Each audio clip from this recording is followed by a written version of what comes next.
اب حضرت ابوبکر اور حضرت عمر ہمارے سر کے تاج، مگر مسئلے کی وضاحت کے لیے یہ ٹھیک ہے کہ ان کو گالی دینا یا ان کو قتل کرنا بھی جیسے حضرت عثمان رضی کو کیا کوئی کافر نہیں کرتا، کافر نہیں ہوتا اس سے۔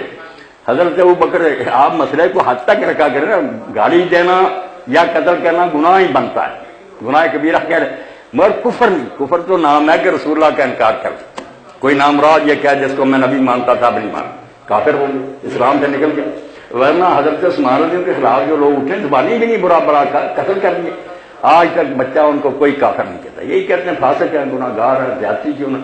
اسی طرح آپ سن لیں خود حضرت ابوبکر صدیق رضی اللہ تعالیٰ عنہ خلیفہ تھے، تو اس وقت ایک شخص نے انہیں گالیاں دی، آپ کو بڑا غصہ آیا، ایک عقیدت مند پاس بیٹھا تھا، اس نے کہا اجازت دیں کہ میں اس کا سر قلم کر لوں۔ اتنے میں وہ شخص اٹھ کر چلا گیا کہ حضرت ابوبکر اپنا غصہ پی گئے، اور بعد میں اس سے پوچھا یار تو یہ پوچھتا تھا اگر میں اجازت دیتا تو قتل کر دیتا؟ اس نے کہا ہاں، میں نے کوئی قتل چھوڑ نہیں دیتا، میں اسی لیے میں غصہ پی گیا۔ بے وقوفو، شریعت کی حدود کا خیال رکھو، سوائے محمد رسول اللہ صلی اللہ علیہ وسلم کے کسی کا مقام نہیں کہ اس کو کوئی شخص گالی دے تو قتل کے لائے۔ یہ صحیح حدیث نکال کر دیکھ رہے ہیں، انہوں نے کہا میں یا رسول ہوں کہ مجھے گالی دے دی؟ حضرت علی کو خارجی گالیاں دیتے تھے لوگ، آ کر فرماتے یار درگزر کرو تو ٹھیک ہے ورنہ برابر کی گالی دے لو، میں قتل کس بنیاد پر کروں؟ مجھ کو اگر گالیاں دیتے برا کرتے، مگر کافر تو نہیں ہوتے نا، وہ سارے بڑے اچھے مسلمان تھے نمازی۔ آپ مسئلے کو حد کے اندر رکھیں کہ جو برا کہتا وہ بھی میں اور آپ برا کہیں گے لعنتی ہو جائے گی، کیونکہ ہم ان کو صحابی مانتے ہیں، نیک ماننے کی بات ہے، مگر جو بچہ صحابی نہیں مانتا ان کو ایسا مواد ملا وہ کہتے ہیں نہیں توبہ توبہ حضور کے ساتھ تھے، مگر اسی طرح سے جیسے عبداللہ بن ابی، ناراض نہ وہ کہتے ہیں بہت سے لوگ تھے آپ کے، مگر وہ دل سے نہیں۔ اب وہ مواد بھی آپ پڑھیں نا، کیا کریں؟ جو شیعہ گھر میں پیدا ہوتا وہ کتابیں پڑھتا رہو، واقعات پڑھتا وہ برا نہ کہتے اور کیا کریں؟ آپ بھی پڑھ رہے، آپ بھی اللہ گواہ، اگر رائی برابر بھی آپ کو شبہ ہو گیا نا کہ یہ باتیں صحیح، آپ نے بھی لعنت کر دینی۔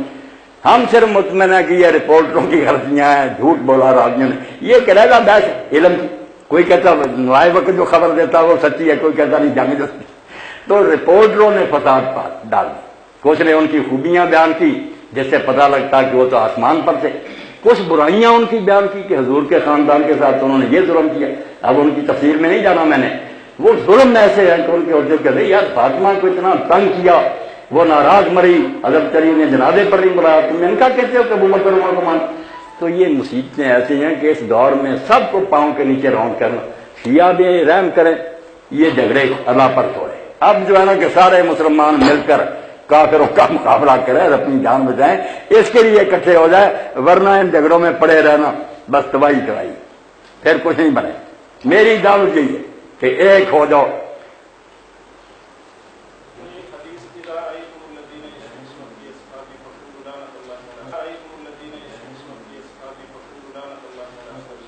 یہ بھی نہیں نا صحیح بیٹا، آپ آئے دکھائیں گے کہ سلسلہ الاحادیث الضعیفہ والموضوعہ، علامہ البانی صاحب خود مانتے کہ یہ ساری ترمذی میں نکال کر دیکھ لیں کوئی نہیں صحیح۔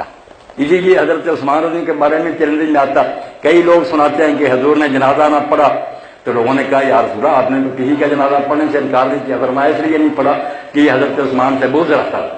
اب وہیں امام ترمذی نے بتایا کہ یہ روایت صحیح نہیں، یہ غیر صحیح روایتوں نے ہمیں بہت نا متاثر بنا دیا، ہم ادھر ہو گیا کہ ادھر ہو گیا، ان سے جان چھڑائیں، صحیح حدیثوں کی طرف آئیں، انشاءاللہ اکٹھے ہو جائیں گے، بہت قریب آ جائیں گے، اپنے اپنے خیال پر بھی رہیں گے تو کوئی نہیں، آپ یقین جانیں جنت بہت وسیع ہے، اللہ کا فضل بڑا ہے، اور رسول اللہ کا بڑا حوصلہ آپ سب کو اپنے دامن میں لے لیں گے کہ میرے ہی نام لیوا سے دو یار ان کو ملا تھا، اس پر بیچارے چل رہے تھے، کیوں ان کو جہنم بھیجا جائے؟ نیتیں نیک کریں، نیت صحیح ہونی چاہیے، پھر ٹھیک ہی ٹھیک ہے جی۔ یہ کیا تھا دیکھ رہے نا سوال اب شروع سے آ گیا، اہل تشیع حضرات کا کھانا پینا جائز ہے، اور اہل تشیع مرد کا اہل حدیث عورت کا نکاح جائز ہے، ان کی مجالس سننا، ان کے مذہبی پروگرام میں جانا کہاں تک جائز ہے۔ آخری جو بات ہے یہ تو صاحب بات ہے کہ جب ہم ان کی باتوں کو نہیں صحیح سمجھتے تو کیوں جائیں ان کی مجلسوں میں خواہ مخواہ اپنا دل خراب کرنے کے لیے، دل خراب نہ جائیں آپ۔ باقی پہلی باتیں جو نا کھانا یہ اہل تشیع تو اہل اسلام ہے، اللہ کے رسول نے خیبر فتح ہونے پر یہودیوں کی دعوت نہیں قبول کی، اس زینب نے زہر بھی ملا دیا اس کھانے میں، مگر حضور نے کھانا کھایا۔ حالانکہ نبی علیہ السلام کو پتا تھا یہ سودی کاروبار بھی کرتے ہیں، یہ شراب بھی بیچتے ہیں، مگر کہا ہم بھی ان کی غلط ہوگی جن کے لیے میری تو دعوت کر رہے ہیں۔ تو اس لیے کھانے پر آپ نہ سوچا کریں۔ میں آپ کو یہ دین کی بات بتا لوں، آپ چین جائیں، ملائیشیا جائیں، یورپ جائیں، سوائے گوشت کے نا آپ سب کھانے کھا سکتے ہیں۔ ہندو پکائے، میرے سامنے عیسائی پکائے، اپنے برتن میں پکائے، اس میں شراب اور بری چیز نہ ملائے، دین کے مطابق حلال کھانا ہو میں کھاؤں۔ میں گاؤں میں جاتا ہوں، ان کے شادیوں میں شامل ہو دو، عیسائی بندے بلاتے، وہ انسان ہے، آدم علیہ السلام کی اولاد ہے، کھانا کسی کا ناجائز نہیں۔ یہ جو ہے نا کہ اس کا ہاتھ لگ گیا یہ برتن، یہ برشت کا تصور ہندوؤں سے آیا کہ ہاتھ لگنے سے کوئی چیز بری ہے، کوئی نہیں۔ ہمیں یہ بتا دیا گیا کہ یہ حلال ہے، یہ حرام۔ معاذ اللہ اگر امام کعبہ بھی حرام چیز پکائے ہم نہیں کھا سکتے، اور حلال چیز ہندو پکائے ہم کھائیں گے۔ اس لیے کھانا کھائیں آپ، اور نکاح بھی سب کا ٹھیک ہے۔ اہل حدیث لڑکی کا شیعہ کے ساتھ ٹھیک ہے، شیعہ کا کل ایک اہل حدیث عالم مجھے پوچھ رہے تھے کہ آپ نے فرمایا کہ حدیث پاک ابو داؤد میں آتی ایک شیعہ مرنے لگا۔ اب شیعہ بھی ایسا تھا کہ اس سے شاید برا پیدا ہی نہ ہوا، حارث القذاب، اس کو ہم قذاب کہتے ہیں، اتنا جھوٹا راوی ہے۔ امام مسلم کہتے ہیں لوگوں نے ان سے سنا کہ وہی تو قرآن کے علاوہ اور بھی حدیثیں لینی چھوڑ دی، مگر جب وہ مرنے لگا نا اتنا علانیہ، وہ وصیت کر گیا کہ میری نماز جنازہ کوفہ کے گورنر صحابی رسول حضرت عبداللہ ختمی پڑھائی، انہوں نے اس کا غسل کفن کیا، جب نماز پڑھائی لحد میں خود اتارا اور یہ کہا کہ سنت طریقہ یہ کہا ہی نہیں کہ یہ تو یار شیعہ تھا۔ جب تک کوئی شخص اسلام کا نام لیتا حضور کا، ہم جب مر جائے تو بلائیں ہندوؤں اور سکھوں کو کہ اس کو دفن کرے، وہ یار کہے ہمارا کیا لگتا ہے یہ ایسی باتیں نہ کریں جس سے اسلام ٹھٹھا بن جائے۔ جو مسلم کہلاتا ہے اس کو دنیا میں مسلم کے حقوق دیں، آگے جا کر وہ جہنم میں جاتا تو ہمیں کیا، اللہ فیصلہ کرے۔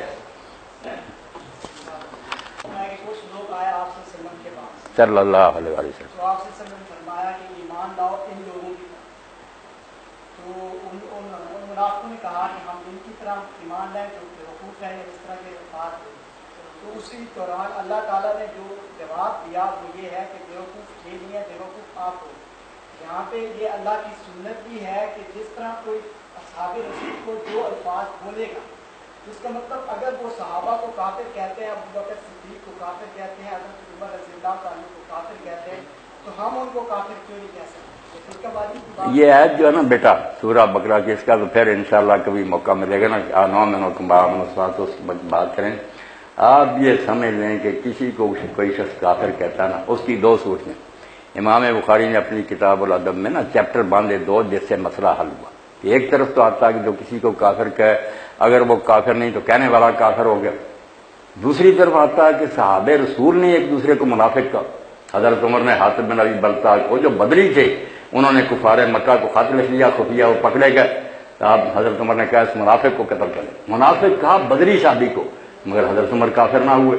اسی طرح سعد بن عبادہ نے ایک موقع پر عبداللہ بن ابی کی حمایت کر دی، حضرت عائشہ پر بہتان، وہاں بھی منافق کا۔ تو امام پھر دوسرا چیپٹر لکھتے ہیں کہ جو تعویل سے کافر کہے گا نا کہ اسے کوئی مغالطہ لگا ہوا، وہ نہیں کافر ہوگا۔ میں حضرت ابوبکر کو مومن سمجھوں، میں کافر کہوں تو پھر کافر ہو ہی نہ ہوں گا کہ مومن کو کافر کہہ رہا ہوں۔ اور جو بیچارہ سمجھتا ہی ہے کہ وہ مومن نہیں، اس کا کیا کیا ہے؟ وہ دوسرا باب امام بخاری کا پڑھنا کہ ایک بلا تعویل کافر کہتا ہے، کوئی بہانہ نہیں، خواہ مخواہ ایک کوئی نہ کوئی عذر ہے، بے شک جھوٹا ہے، مگر اس کو وہ غلط فہمی ہے، وہ نہیں کافر ہوتا۔ ورنہ حضرت عمر کافر ہو جاتے کہ انہوں نے بدری صاحب کو منافق کہہ دی۔ مسئلوں کو سمجھنے کی کوشش کرو، ذہن کھلے کرو، خدا کے لیے اس امت کو ایک کرو، ورنہ بربادی ہو جائے گی۔ اللہ پناہ دے۔